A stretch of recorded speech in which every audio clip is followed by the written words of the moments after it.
Oleme täna tulnud Uigalasse, mis on siis Jõhvist enam-vähem 10 kilomeetrit põhja pool.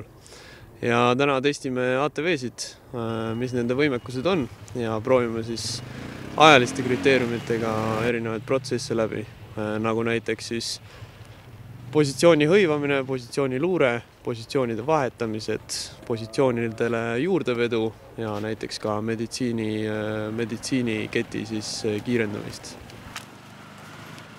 Meil on siin hetkel 2 ATV-d, meil on küll kokku neid 4, aga nendest 2 me kasutame.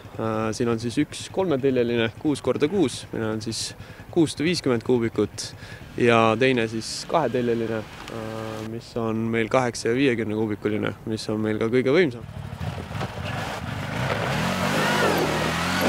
Räägi siis meile palun, mis siis teeb sellest ATV-st kaitseva ATV?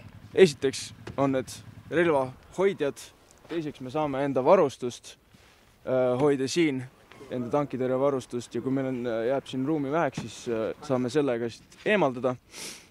Saame ka iseseisvalt ATV välja vintsida niimoodi, et esiteks saame eest vintsida ja teiseks me saame visata selle teisele poole ja siis kingitada selle sinna.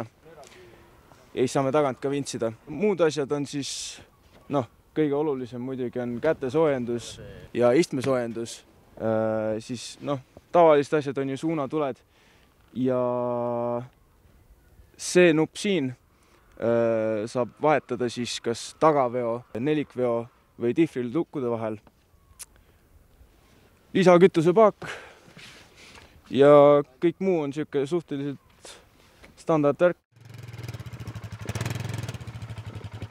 Ajateenijad on väga õnnelikud olnud, iga kord on siis ikkagi naeratus näol, kui nad maastikult tagasi jõuavad, et tahaks veel edasi sõita.